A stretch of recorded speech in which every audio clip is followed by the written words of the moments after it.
Yeah. You want to like him, but you can't. Are you listening? What? Are you listening? Did you bring me on this show to insult me? Yeah. That's what I'm saying. That's what I'm trying to say. Yeah. Hey, y'all don't want it with us, man. You straight gangsters over here. Straight man. gangsters. Ah. Yeah, good morning. It is a beautiful Wednesday morning, November 14th. You are listening to Scout Team Sports. We're the Scout Team. I am one of your gracious hosts.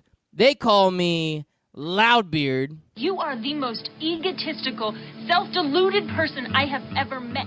Yes, that is all a fact. And the man on the other microphone, he is the great patriot himself. He loves America more than America loves America, and that would be...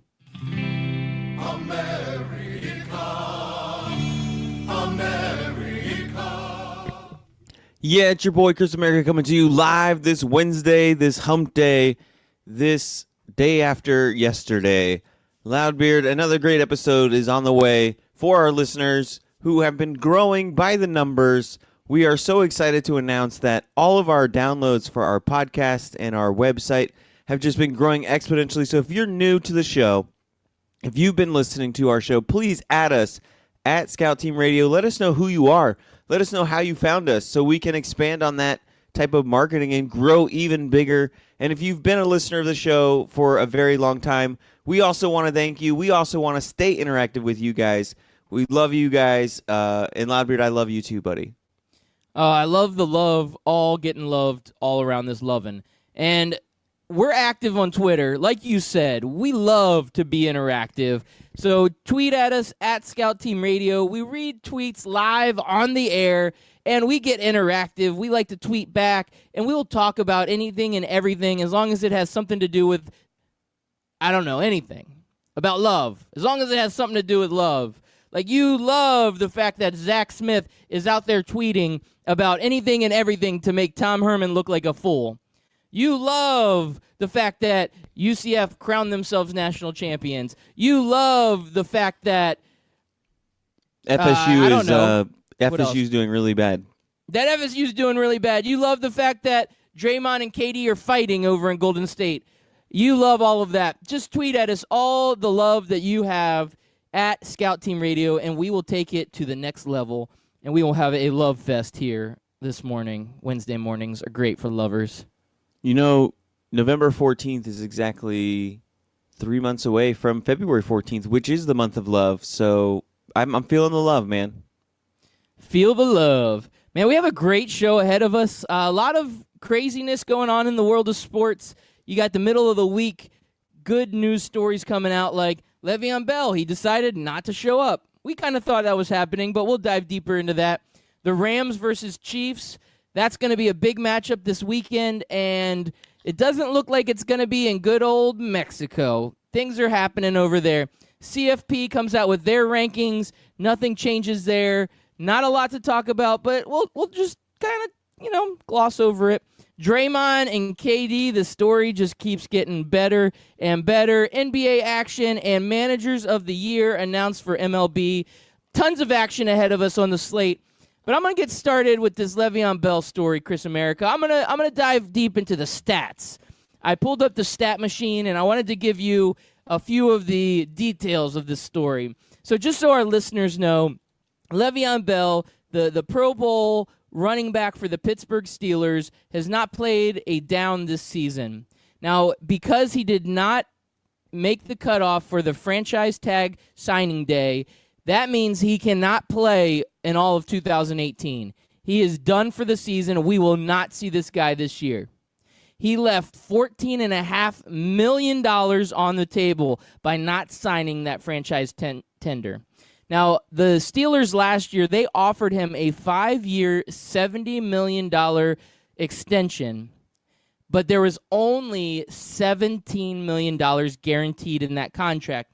So you say, okay, 5 years, $70 million is a good deal, but he did not like that $17 million guaranteed. That's just a little bit more than what the franchise tag would guarantee him. He was not happy about that. If the Steelers decide to franchise tag him again in 2019, we're talking about $25 million plus on that franchise tag. That is a big franchise tag. And the Steelers will also have the opportunity to do the transition tag, which basically means they can tag him at $14.5 million, which what is the franchise tag was. And what that means is they can basically let other teams give him offers, and they can match those offers. It's kind of like free agency, but the Steelers, if nobody offers him anything better, they don't have to match, or they can keep him. Or if they decide not to match, whatever team offers him that contract, they have to then give up a mid-round draft pick. So the Steelers will get some compensation. So it looks like the Steelers may go transition tag. So with all of that plethora of information thrown out at you, Chris America, do you think this was a good move by Le'Veon Bell to hold out? I guess time will tell. I've always liked whatever Le'Veon Bell thought was best for him. I support it. I'm behind you, buddy. You do you. You have the freedom to do so. That's what we love about America, Loudbeard, is we love freedom. I don't like hostage situations. I don't like hostage negotiations. I know that both sides held each other hostage in a way, but the ultimate power lied on the Pittsburgh Steelers. They didn't have to hold him hostage. They didn't have to keep him on the roster. They could have rescinded the tag offer and moved on with life. But instead, they didn't want to do that. So where we're at today, you can sit there and say, oh, he could have come back. He could have made $14 million. He could have lit the world on fire, and he would have gotten a huge deal, and teams would have loved that, and that would have been great. Or we could also say he could have torn his Achilles like Dez Bryant did on the last play of practice, his first day back, or his second day back, or whatever day back it was that Dez Bryant. The problem is we don't know. We can't know what we don't know. So I think if it's the move that he felt was best for him, it was best for him. I personally cannot let $14 million go to the wayside, but I've also not been making over $1 million a year for the last several years either to save up to go without a year of $14 million. So it's hard to say, Loudbeard. Yeah, he's betting on himself, which that's okay to do that. He's saying, okay, I believe that I'm good enough to get this long-term contract, one with guarantees that I feel like I've earned and I deserve. So he's taking a little bit of a gamble and leaving $14.5 million. I don't care who you are. $14.5 million is a lot of money. Unless you're Jerry Jones and you have billions, yeah, $14.5 million is a lot of money. And I think that this is was probably a very difficult decision for him. But this was his decision. He wanted to stand by it. He's been under this franchise tag now for several years. He's been talking about holding out for several years. He didn't do it. And he said this is the year. He needs to step up. He needs to hold out. And I commend him for standing by his convictions. And you're right. Time will tell. But I don't believe that this was the best move for him. I don't think ever leaving $14.5 million on the table is a good move. Yeah, there's always that risk of injury. Dez Bryant showed us that. But I don't know. I still don't think that he was in the right, and I don't think that this is going to work out in his benefit. But I could be wrong. I've been wrong before, once or twice. Yeah, we'll see how it goes. I really hate when people say, oh, this is going to affect the way teams look at him. Look, we have, wife abusers in the NFL. We have people who got a job while they were just convicted of a crime, even though it was financial crimes. He was still just convicted. He got a job. So we need to stop this nonsense that, oh, this player did this, so teams aren't going to want him. No, if you're really good, teams really do not have moral, grounds to not play you. They don't care. They don't have morals. If you're good and you can score points, and as long as you promise to be super duper good while you're on their team, they'll sign you. So I don't think it's going to hurt him that much. It might turn off a couple of teams, but all in all, I think if there's a team out there that feels that Le'Veon Bell can fill the void in their team, then he's going to fill that role, and they're going to pay him for it. Yeah, but you're talking about morals here. I don't think this is a moral situation. I think this is more of one of those situations where you have a guy that you have to commit a huge financial investment into, and you want him on the field, and he's showing you, and he showed you year after year, that he's not ready to commit to this team. So I would say the concerns are more, if I'm going to guarantee this guy $50 million over 5 years with, additional money in there, probably making it a 80 or 90 million over 5-year contract with a lot of guarantees, I need a guy that's going to be committed to my program, and he hasn't shown me that he can be committed to that program. A lot of those guys that are those, Greg Hardys and guys that get in trouble, that get these second chances, a lot of times they're getting 1-year deals. They're getting that, hey, prove it out there on the field, because it does matter what you can put out on the field. And there's going to be a team that will give Bell a chance, but I don't know if his salary is going to be as huge as he thinks it's going to be, because now he's all of a sudden got this red flag. And it doesn't have anything to do with morality. It has to do with, hey, I'm a businessman. I want the best product on the field. I want a chance for my team to win. I'm an owner. I'm dishing out millions of dollars. You better play. You better show up. And that's where the question mark lies. And some of these guys may not be willing to take a chance. Now, you can take a chance on a 1-year deal, but are you going to take a chance on a 5-year huge guarantee on a guy that has shown you that he's unreliable for the program? I don't know. Yeah, I'm trying to look up what his offer was originally. I wanted to say it was anywhere between 30 to 35 million, wasn't it? No, his offer was a 5-year, $70 million deal with $17 million guaranteed.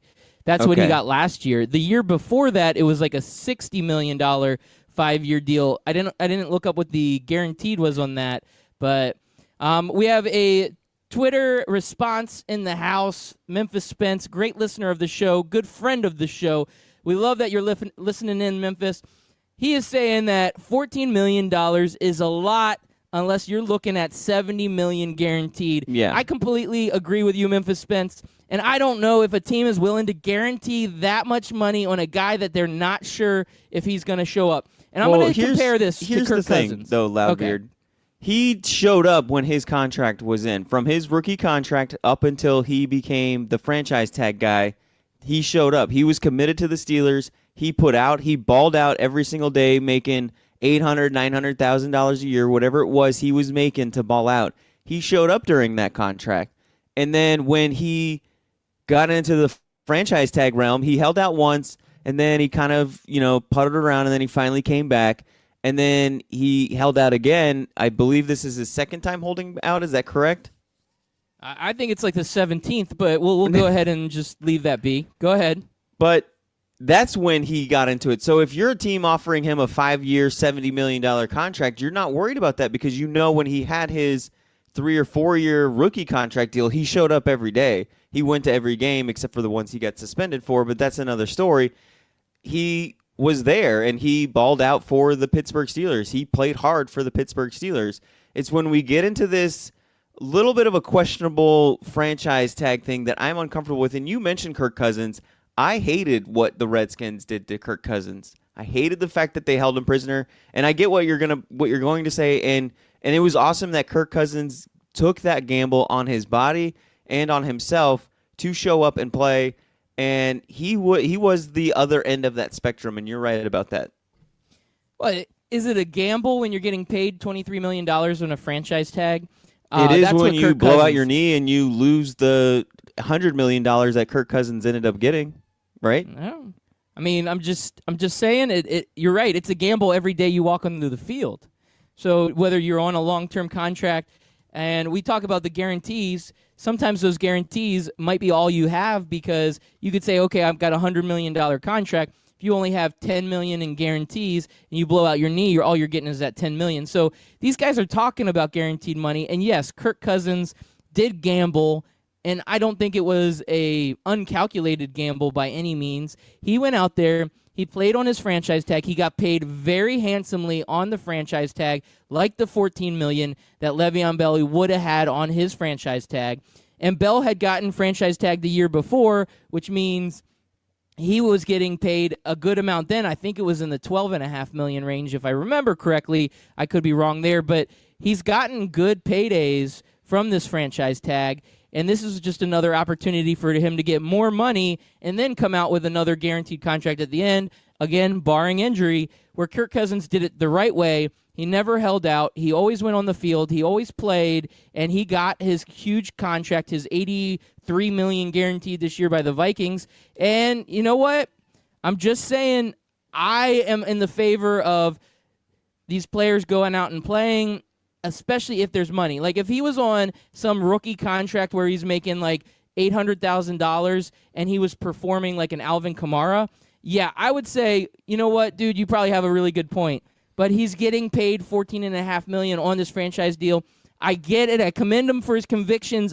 I don't think that they are in the right place, and I'm going to disagree with you on this one. But you know what? Yeah. And we can agree to disagree, yeah, Chris America. And I totally get that. And like I said, I commended Kirk Cousins for doing it. I don't know that it's necessarily right or wrong or indifferent. I mean, Kirk Cousins took a huge risk. You said it wasn't a gamble because he had $23 million in his pocket. But if that first franchise tag with the 23 or 22 million, whatever he had the first time he got franchise tag, if he blew out his knee and that ended his career, he would have lost out on $60 million. Now, that's a lot of money. I know 23 million is a lot, and 23 million you can live comfortably, but I would rather have the $84 million guarantee than to have a $23 million. Because, yes, you're right, Kirk Cousins can go out and blow out his knee today or on Sunday and be done with the rest of his career, but he still has that $84 million that's fully guaranteed that's going to come to him no matter what.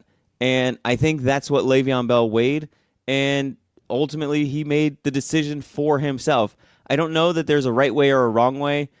Obviously, the CBA allows Le'Veon Bell and other football players to take the route that he did. So if it's a thing that the players agreed to with the franchise tag, but the owners also agreed that players cannot sign franchise tags and sit out for a whole year. Right, okay, I see where you're going with this, but think of Kirk Cousins got $23 million, and on top of that got $83 million. So now he's sitting over $100 million because he gambled on himself and it won. And he lucked out. I don't think it's lucking out. It's a calculated gamble. No, if you go for a full season without getting injured, you lucked out. That's all there is to it. I mean, there's really not much you can do to not get injured. It's just really just a guy tackled you one way, a hair to the left, and your career is done. If he tackles you one way, a hair to the right, you get up and you live the next play. I mean, it's just luck. You know what I mean? Yeah, but the career-ending injuries are not as prevalent. I'm just saying that it's not as big of a gamble as you're giving it out to be. Now, we did have another tweet coming out of this. Thank you again out there, all of the Twitter world, all of our listeners. We love you guys. You're doing a great job. Ian Hall _ 12 ounce or 1212OZSR, good friend of the show. Thank you for tweeting in. But he asks, Chris America, what if it was a 4-year, $68 million contract with $48 million guaranteed? Do you think Bell would have signed it with the extra guarantees in there? $48 million guaranteed. You think he would have done it?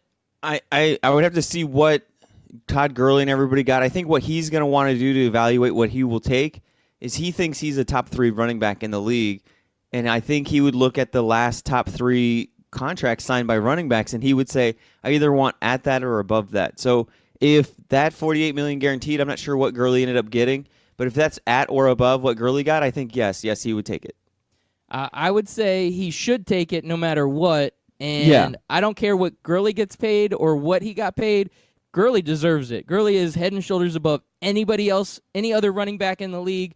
The only guy that may hold a candle to him is Alvin Kamara, in my opinion, and I don't think Bell should be in that same conversation as Gurley. He should be in that next rung down below him because, again, we're talking about a system that is just churning out running backs left and right, and now they got James Conner in that same system with that same offensive line doing great work over there. Well, hold Pittsburgh, on now. You're mentioning system, and I recall a sophomore year of Todd Gurley where he was a ghost.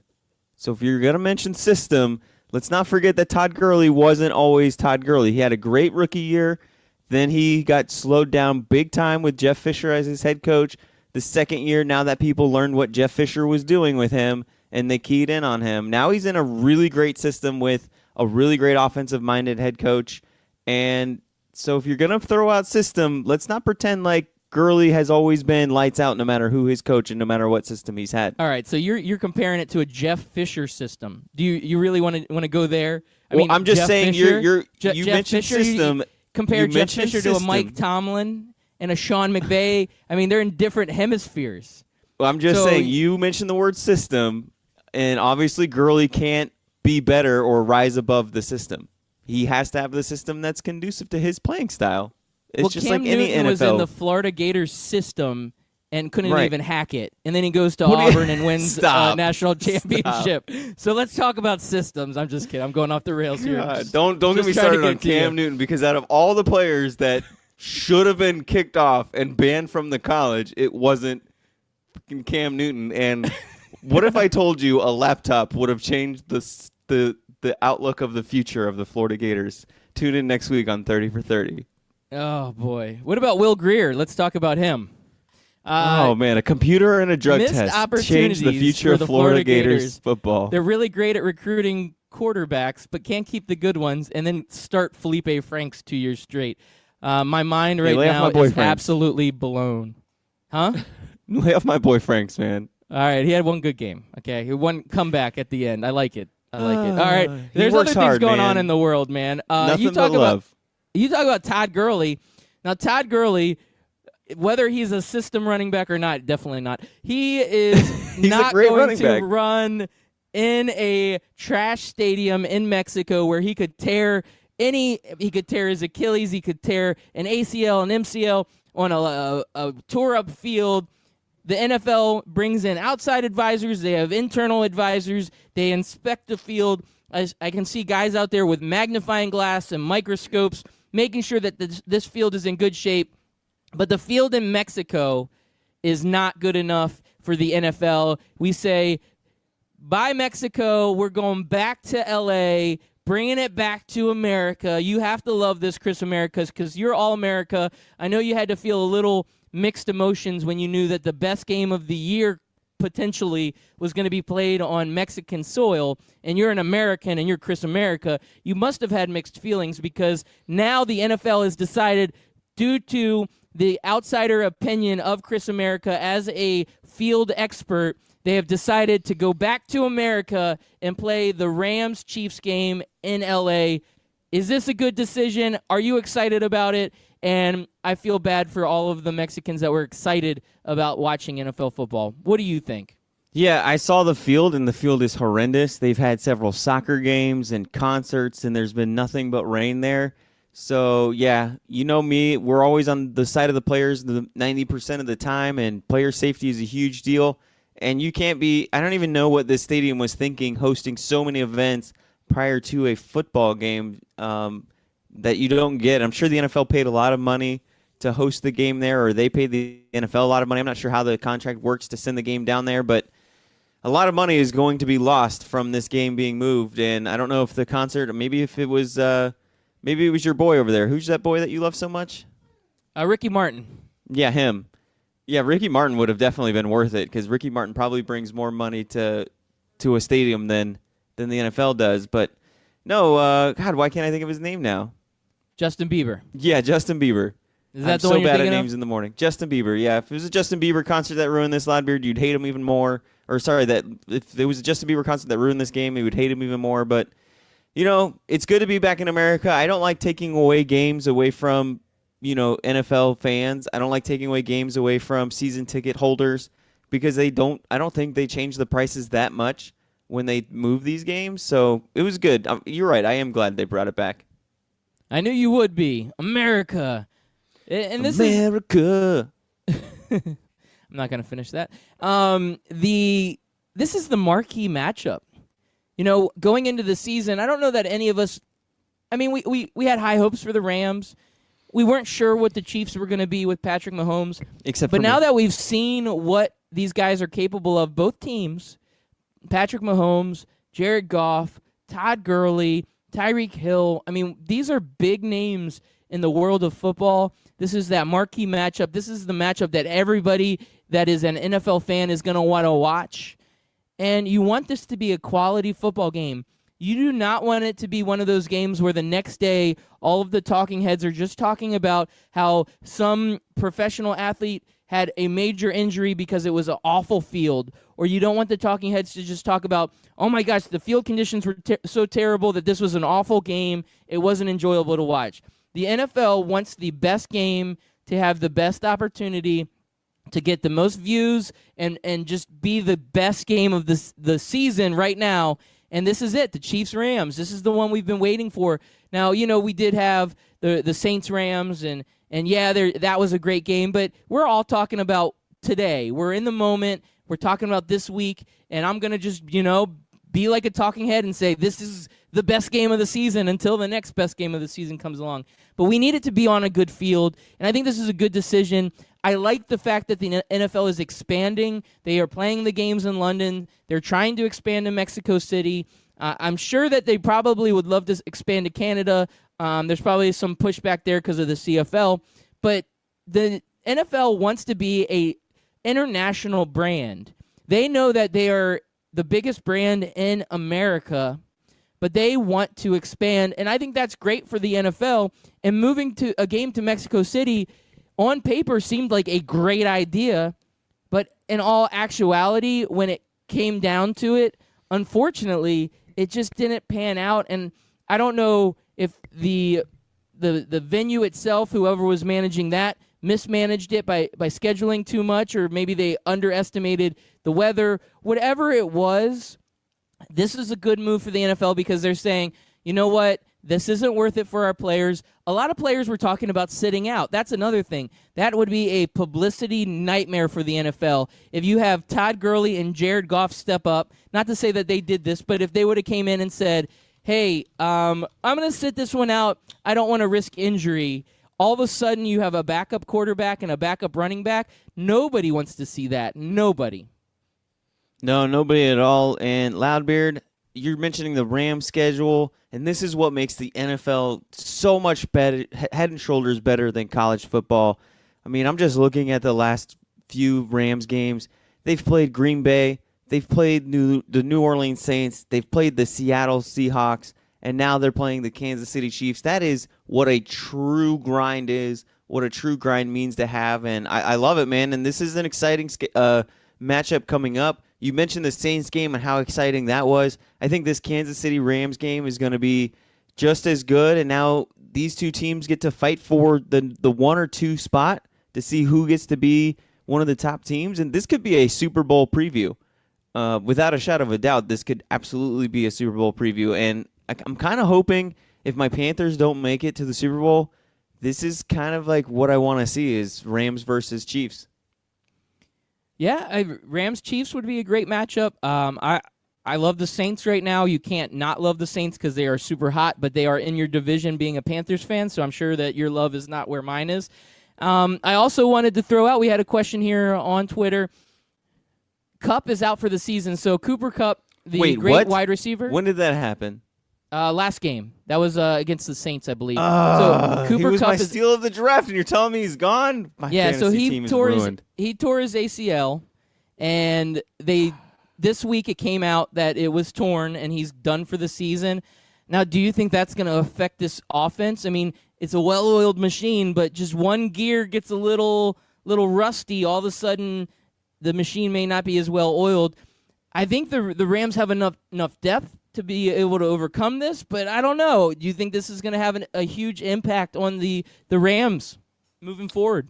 Loudbeard, I just told you he's on my fantasy team, and you want to talk about the Rams, you want to talk about their offense, you want to talk about their depth, and you're not concerned about my fantasy football team that all just you do lost is ever live my in a best world player? of fantasy. Like, what is wrong with you, man? I thought we were buds. I thought we were bros for life, man. No, none of that's true. Damn you, Loudbeard. I think I'm gonna need a commercial break to get over this, man. I gotta look over rosters. I gotta go look over franchise free agents. I gotta start putting together trades, man. My fantasy football world just came to a crushing blow. All right, stay tuned. After the break, we will have an interview with Miss America as she talks about Chris America's weird fascination with fantasy.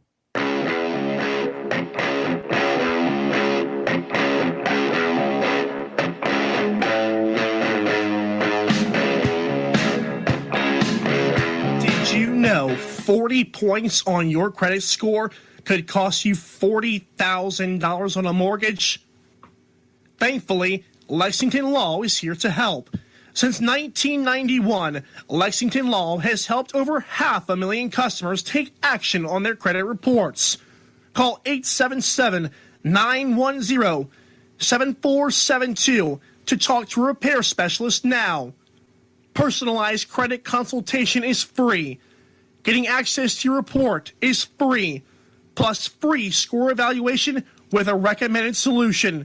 Call now and get on the path to recovery.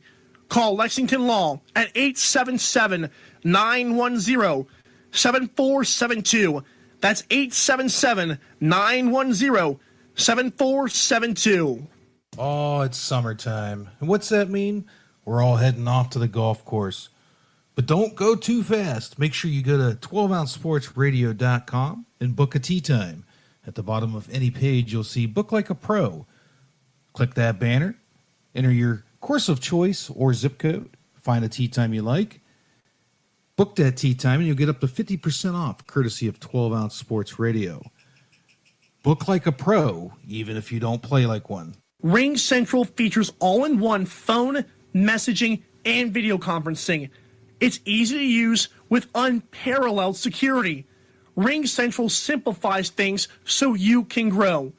Call Ring Central to speak with a representative about a price for your growing business at 877-779-3860. Again, that's 877-779-3860.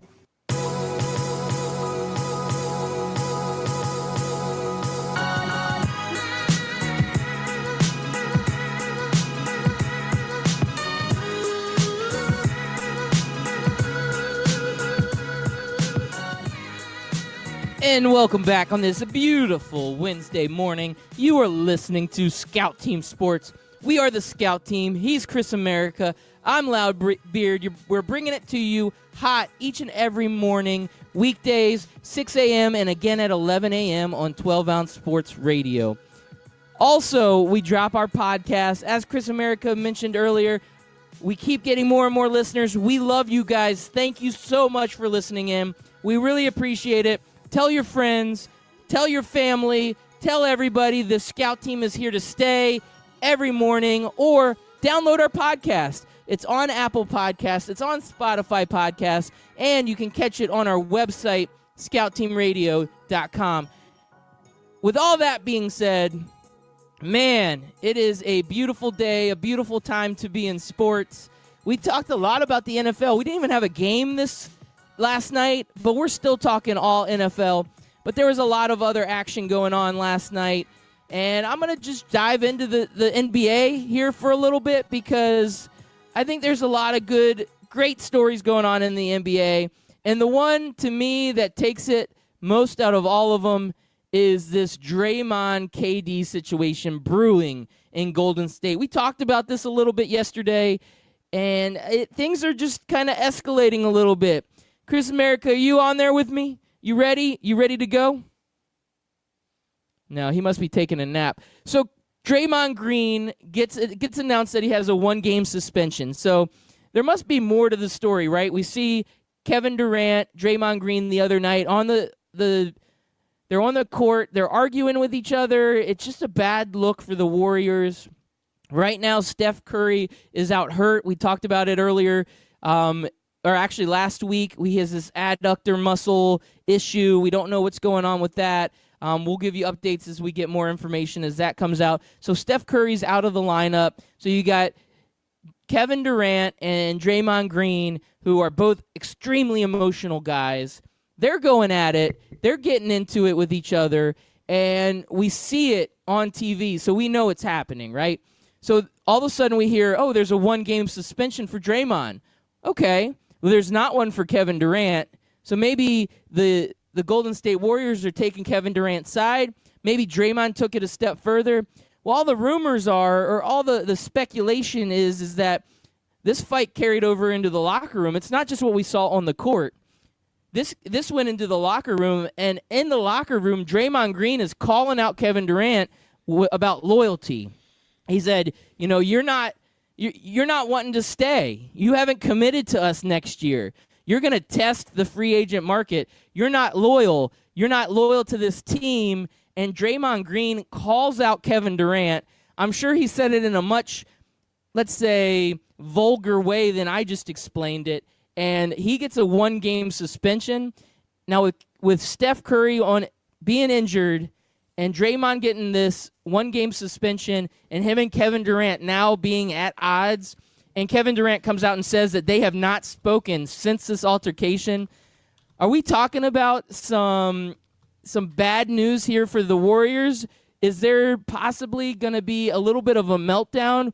Is the kingdom going to crumble? Chris America, is this a problem for the Golden State Warriors? It appears to be, man. If they can't get this right, then yeah, the last thing you need as a basketball team, NFL team, whatever, is you cannot have guys at each other like this. The hardest thing to do is to not have that translate on the court. And we've seen times where people have hated on each other. Like, remember the McNabb, Terrell Owens incident? They had their own issues, but it seemed like they could still get together on the field. And some players can get over that. Some players will keep it professional while they're on the court or while they're on the field, and they just play the sport that they're great at. Other times, it doesn't work out that well, and it translates onto the court. So we'll have to see how that affects them going forward onto the court. And I was looking to see if it was a easy 1-game suspension. It's not. They have the Houston Rockets. That's going to be the game that, Golden State sits their guy out, Draymond Green. And this is a good sign for Houston. Hold up, Chris America. It was last night's game. Oh, it was last night's. I thought they announced the suspension They announced it yesterday, and then last night's game, he ends up sitting out. Well, I appreciate you correcting that. Like I said, I didn't mention it to the fans, but my phone was out yesterday. My phone was out of commission, so I had no news going on. So, yeah, then that makes sense that they would sit him out during the Atlanta Hawks game.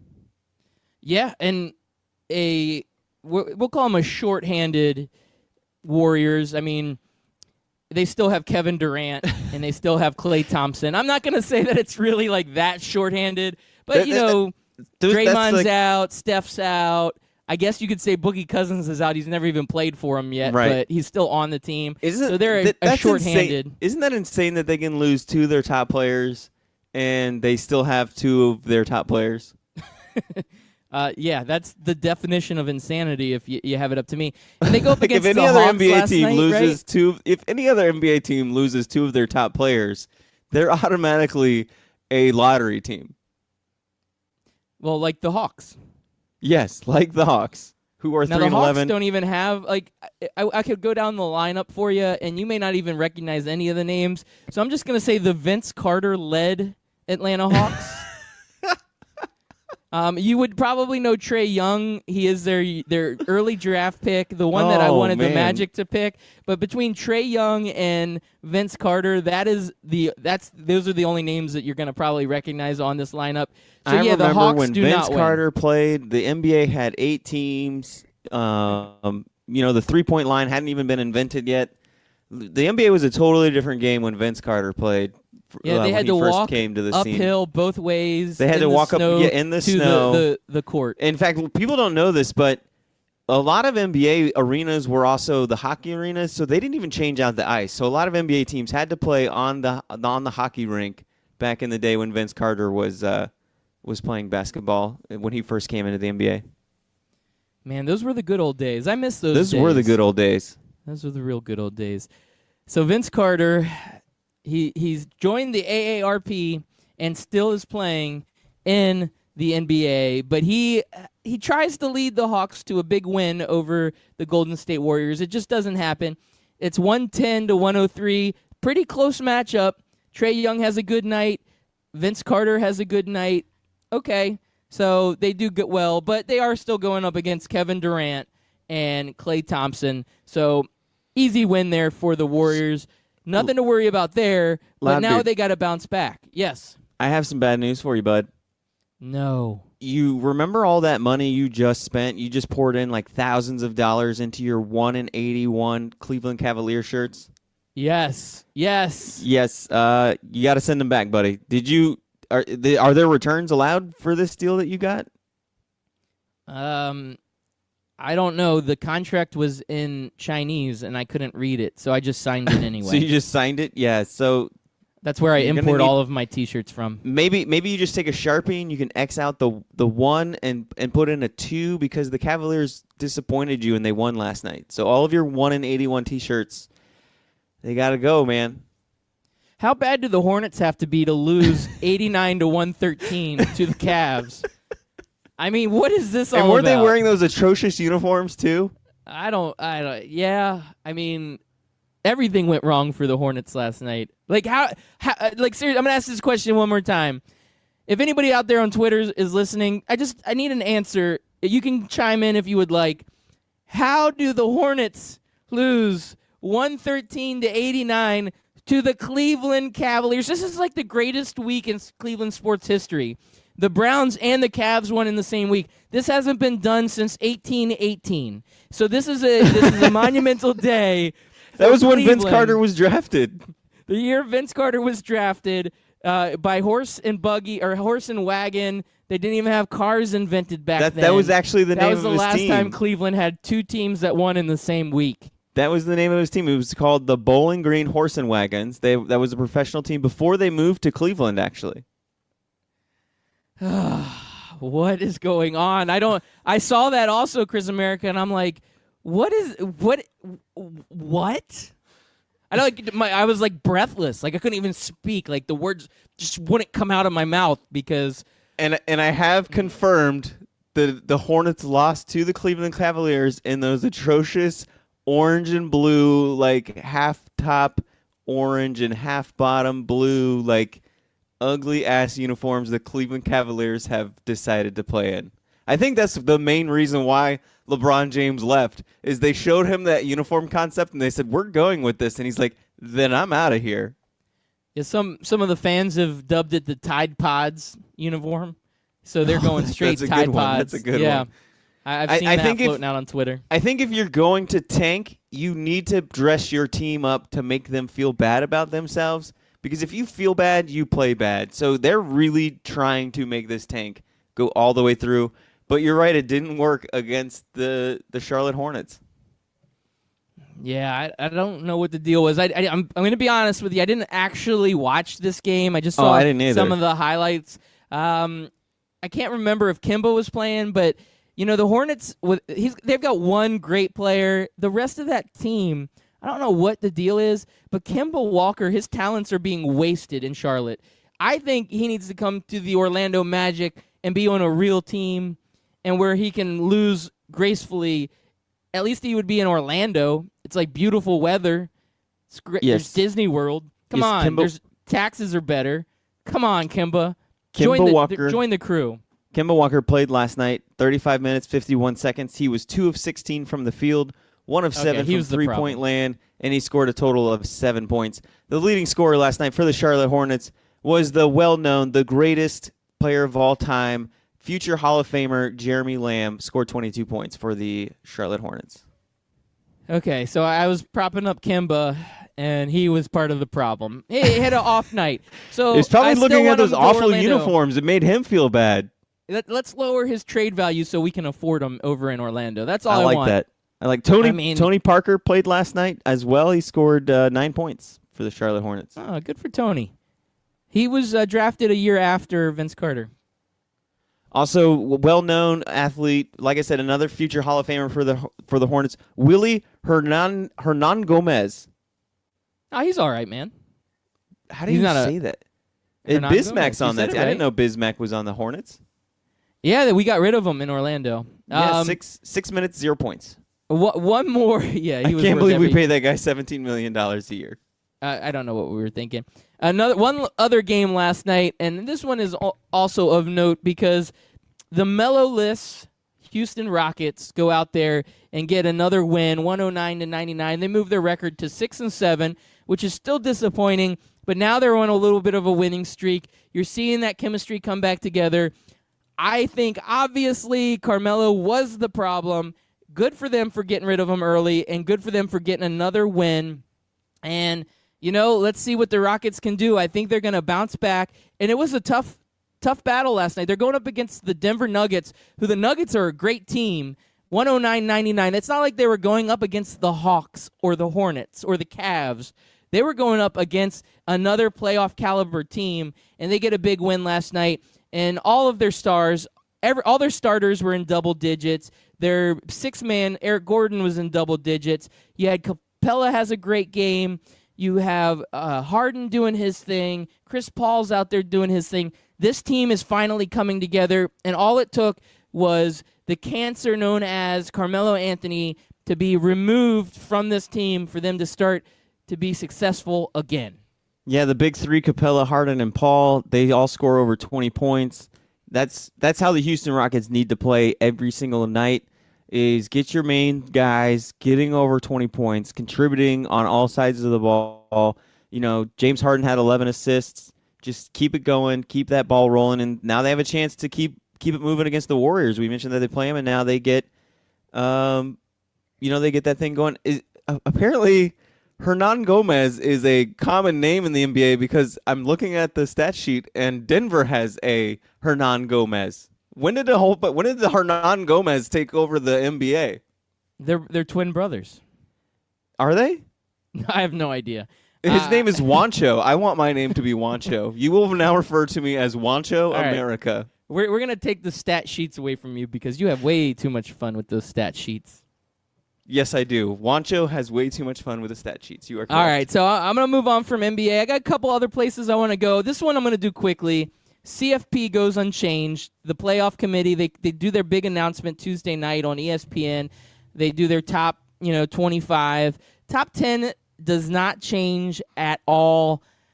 We kind of figured that. The only team that was up there at 11 was Kentucky, who lost. They moved down. We see others move up, like a UCF, Syracuse, all move up. But the top 10 doesn't change. Kind of boring, but just putting it out there. Only thing I'm excited about for college football is this weekend at game day, Loudbeard's going to be out there representing. I'm going to start Thursday night making my posters. I'm going to try to drag the Golden Ghost out with me. Let's see if he can wake up as early as I can. And we're going to have a good time. So I'm excited about the big UCF matchup. But we'll have plenty to talk about with college football in the upcoming days. I do want to move on to another sport that I know is near and dear to your heart, and that is the UFC, the MMA, and Donald Cerrone, the Cowboy. He teases out an Instagram post with him and Conor McGregor, and he's making it sound like that could be the next big matchup for him. What are your thoughts on this potential matchup, Conor versus the Cowboy? I love it. This is what we need to get to now that Conor is free from a belt or free from having to do anything. He can do all of these fights. I'm not sure. Is Cerrone in that same fighting class? I can't remember, but either way, this is an exciting matchup. This is a fight that we need to see. Cerrone is one of the fastest growing, one of the best fighters in UFC. I wish that Dana would push him a lot more because he has a great personality. He is a great fighter. He's fun to watch, whether it's in the octagon or whether it's in an interview. He's a fun guy, and I want to see him fight. These are two brawlers, and I think it would be a great, great deal for UFC. Yeah, I love this. I love it because, one, Conor doesn't need the conversation was Tony Ferguson or another Khabib rematch. We don't want that. He needs to build his way back up. And Cerrone isn't just a lay-down fight for him. This is going to be a tough fight. This is a prove-it match for Conor McGregor. Let's see how hungry he is. Let's see if he can get back to where he was before. And for Cowboy, he's a fun fighter, tons of energy. You're right. On the interviews, you love seeing this guy. Another brawler. This is going to be an amazing battle. I hope it happens. This is the one I want to see. So I'm excited about just this tease gets me excited of the potential and the possibility of this fight happening. Yeah, I was correct. He's a 170 fighter, so if he wouldn't have been able to fight, this fight wouldn't have happened, or it would have had to have been another gimmick fight if McGregor would have won the belt. So once again, I'm glad McGregor doesn't have to be worried about what weight class he's in because he's a champion. He can now just do whatever he wants and give us the big fights that we want to see. And this would be a good catchweight fight to have happen, man. Yeah, I love it. I love it. I love it. All right, I'm going to switch gears a little bit on you, talk a little bit baseball. I know we keep bringing it up, but the Major League Baseball likes to do these awards one day at a time for each of these big awards. So I'm going to talk about the Manager of the Year. I'm going to start out with the NL side. Brian Snitker from the Braves wins it. He beats out Craig Counsell of the Brewers and Bud Black of the Rockies. Not a huge surprise here. I was leaning a little bit more towards Craig Counsell because of how well the Brewers did this year, but the Braves also had an amazing year, so no surprises there. It's the AL that surprised me and shocked me the most. The two guys that I thought were going to win it, Alex Cora and Kevin Cash, who were finalists, both having great years. Alex Cora winning the championship with the Boston Red Sox, and Kevin Cash taking a very lowly Tampa Bay Rays team and making them very competitive. I felt like both of those guys deserved it, but neither of them win the Manager of the Year.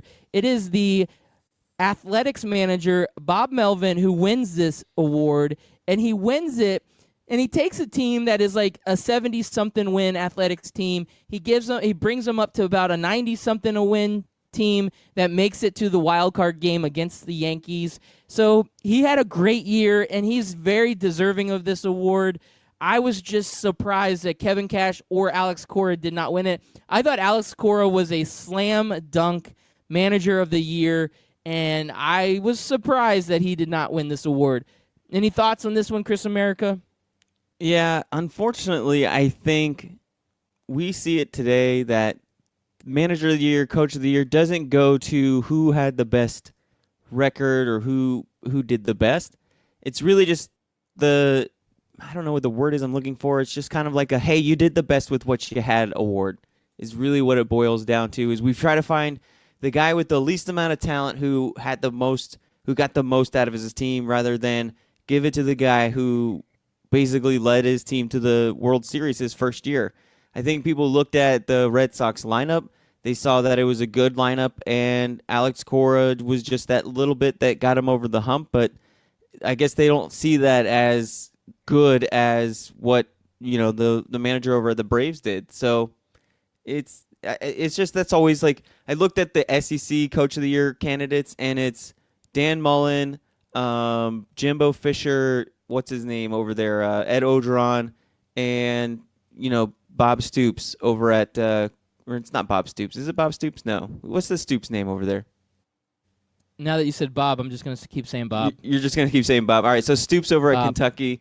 And really it's just about okay, well, who surprised us the most or who got the most out of their team when really it should be Nick Saban. But Nick Saban can't win the award. Though all those coaches that you mentioned are having good years. They've taken something that was not that great and turned it into something that is much better. But I guess because of the expectations, Nick Saban is expected to win a national championship every year. And you also get that it's almost like the LeBron situation where, okay, we've already given you MVP so many times. Who's the other guy that we want to give it to? We know that you're a great player, but we already have those expectations of you. Who's that next guy that's going to come out? And Nick Saban's like the LeBron James, except with more championships, of the SEC. And so, the expectation's so high, you want to get a guy with low expectations and see how much he can exceed those expectations. And that's what we're seeing. And I agree with you, Chris America. That's what the world has come to. It's a crazy place, isn't it? It's the you tried your best award, really is what it is. Yeah, that it is. So we got 1 minute left. I wanted to thank all of our listeners again for listening in. Once again, we are the Scout Team. He's Chris America. I'm Loudbeard. We come hot every morning, 6 a.m. and again at 11 a.m. on 12 Ounce Sports Radio. And you can always download the podcast at scoutteamradio.com or on Apple Podcasts, Spotify Podcasts, or anywhere you can find podcasts. Did we get any more tweets? Well, we did get one from Wancho. He must be a big listener of the show. Wancho America? Wancho America. Chris America, why don't you lead us to the homeland? It's time to finish this great show up. We had a great time today. I had a good time. Thank you, everybody, for listening in. Chris America, what can we stay tuned for tomorrow? Tomorrow, we'll see that Wancho America said that we had a great show today. Dallas Hogg at Ian Hall says that Cowboy is at 155 to 170. He kind of goes around. And we can also look forward to me talking about my badminton fantasy team since I've just lit my football fantasy team on fire. Man, I love God. badminton. It's an underrated Badminton's sport. so fun. The shuttlecock. It's a funny word. It's the best, I don't know, thing You you could can say hit. shuttlecock on the radio because that's what it is. It's shuttlecock. I like shuttlecocks. I don't even know how they came up with that word.